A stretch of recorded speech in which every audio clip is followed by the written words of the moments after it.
एक थी रानी। क्योंकि राजा की मौत एक हादसे में हो गई थी, रानी को ही राज्य संभालना पड़ रहा था। रानी का नाम था रानी रश्मिवती। रानी ईमानदार थी और प्रजा की सेवा में लगी रहती थी। एक दिन उसके दरबार में 3 नौजवान आए, रमेश, सुरेश और दिनेश। कहो, क्या सहायता कर सकती हूँ मैं तुम्हारी? हम आपके दरबार में काम करना चाहते हैं ताकि जनता की सेवा कर सके। लेकिन अभी तो तुम्हारी उम्र बहुत छोटी है। तुम लोगों को तो अभी अपनी पढ़ाई पर ध्यान देना चाहिए।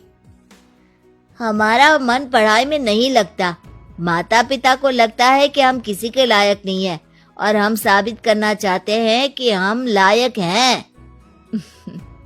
उत्साह बहुत अच्छा है, मगर अभी उम्र कच्ची है तुम लोगों की। अरे उम्र से क्या होता है रानी जी?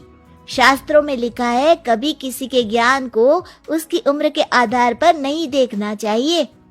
बात तो सही है तुम्हारी।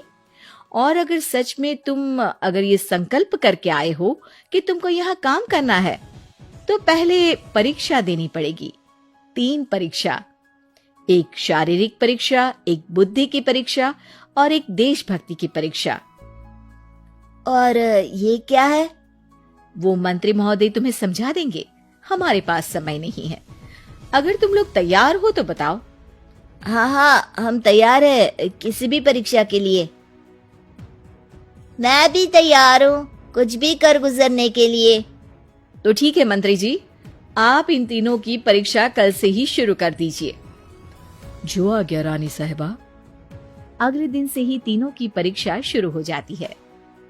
पहले शारीरिक परीक्षा, यानी किस में कितना है दम, ये देखेंगे हम। क्योंकि शरीर में दम होगा तभी तो प्रजा की सेवा में दम लगा पाओगे। हमें क्या करना होगा? वो पेड़ दिख रहा है, जो सबसे पहले चढ़ेगा उस पे दरबार में नौकरी पाने के अवसर उसी के बढ़ जाएंगे। मैं चढ़ता हूँ। अरे रुको रुको, गिनती गिनने दो। 1, 2, 3। 3 की गिनती के बाद रमेश और सुरेश भागकर पेड़ के पास गए, मगर दिनेश आराम से पेड़ के पास गया। जैसे ही रमेश और सुरेश आधे पेड़ तक चढ़ गए, दिनेश ने उन दोनों की टांग पकड़ के उन्हें नीचे गिरा दिया और खुद पेड़ पर चढ़ गया। लेकिन बात अगर बुद्धि की है, तो बुद्धि की असली परीक्षा हम कल लेंगे। शाम को जाकर मंत्री रानी को सब बता देते हैं। यानी दिनेश उन सब में ज्यादा होशियार है। जी रानी साहिबा। अगले दिन तीनों की बौद्धिक परीक्षा का समय होता है। आज हमें क्या करना है मंत्री जी? थोड़ा सब्र करो, कल जल्दबाजी में ही हारे थे तुम। सही कह रहे हैं मंत्री जी। अरे तू क्यों ज्यादा बोल रहा है? तू भी तो हारा था ना कल। ए दिनेश, ज्यादा होशियार मत बन। अरे अरे अरे, लड़ो मत। आज की परीक्षा पर ध्यान दो। आज की बौद्धिक परीक्षा में ये कुछ बोरे हैं, कुछ में नमक है और कुछ में रुई। जिसको जो ले जाना है उठा लो। देखते हैं कि कौन जल्दी से कोई भी एक बोरा नदी के उस पार लेकर जाता है। समय शुरू होता है अब। तीनों बोरों की तरफ बढ़ते हैं। सुरेश, नमक की बोरी भारी है, ले जाने में मुश्किल होगी। हाँ, सही कह रहा है, रुई हल्की है, हम दोनों रुई लेकर चलते हैं। अरे भाई, मैं तो नमक लेकर जाऊंगा। रमेश और सुरेश ये सोचकर हंसते हैं कि आज तो दिनेश हार ही जाएगा। दौड़ शुरू होती है। 1, 2, 3। तीनों नदी की तरफ भागते हैं। रुई में वजन कम होने के कारण रमेश और सुरेश आगे निकल जाते हैं और दिनेश थोड़ा पीछे। पर जैसे ही वो सब नदी में जाते हैं, दिनेश की बोरी का नमक गलने लगता है और वजन कम हो जाता है, जबकि रमेश और सुरेश की रुई में पानी भर जाता है और बोरी का वजन बढ़ जाता है। अरे ये इतनी भारी क्यों हो गई रमेश? अरे मुझे क्या पता, शायद जादुई बोरी है। अरे लगता है कि हम बेवकूफ बन गए। बने नहीं हो, तुम हो ही बेवकूफ। इतना तो पता होना चाहिए कि पानी में नमक गल जाएगा। दिनेश का पूरा नमक गल जाता है और बोरी खाली हो जाती है। वो जल्दी से रेस पूरी कर लेता है। इस परीक्षा के विजेता भी दिनेश ही हैं। उसने दिमाग लगाकर दिखा दिया कि वो बौद्धिक परीक्षा में भी रमेश और सुरेश से आगे है। अब कल तुम्हारी देशभक्ति की परीक्षा होगी, जो स्वयं रानी मां लेंगी। रात को फिर मंत्री रानी के पास जाकर बता देते हैं कि आज की परीक्षा में पड़ोसी राज्य का राजा आकाशदीप हमारे राज्य की सीमा में घुसपैठ कर रहा है। ये तो चिंता की बात है, हमें जल्द ही कुछ करना चाहिए। अगले दिन रमेश, सुरेश और दिनेश अपनी आखिरी देशभक्ति की परीक्षा के लिए दरबार में आते हैं।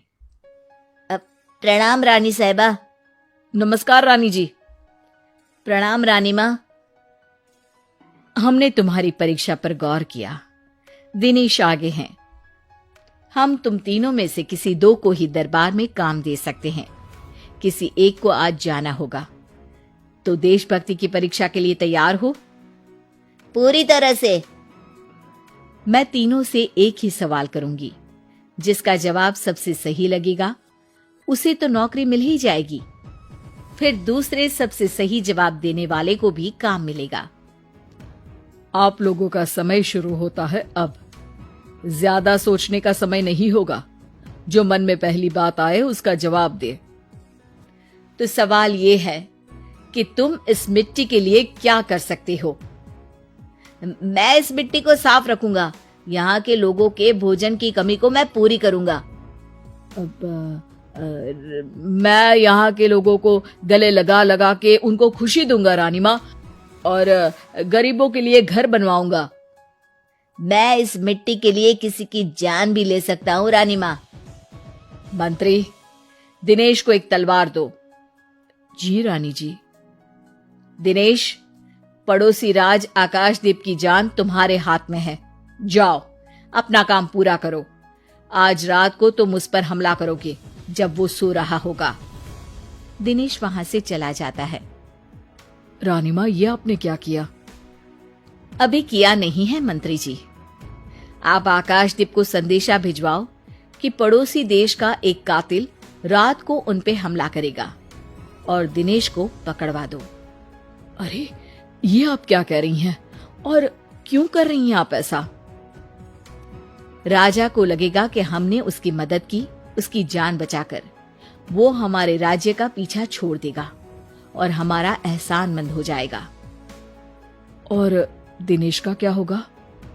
इस राज्य को दिनेश जैसे शातिर और लड़ाकू लोगों से ज्यादा जरूरत है, ऐसे लोगों की जो लोगों को खाना खिलाने की और खुश करने की बात करे। और ये गुण सुरेश और रमेश में है। इन्हें नौकरी दे दो। दिनेश बहुत चतुराई से नौकरी हड़पना चाहता था, जिसके लिए उसने रमेश और सुरेश जैसे दोस्तों का भी नुकसान किया। पर रानी ज्यादा चतुर निकली। उसने एक तीर से दो निशाने लगाए। दिनेश जैसे खूंखार युवक को राज्य से बाहर करवा दिया और पड़ोसी राजा आकाशदीप को अपना एहसानमंद कर लिया। पूरा दरबार रानी की जय जयकार कर रहा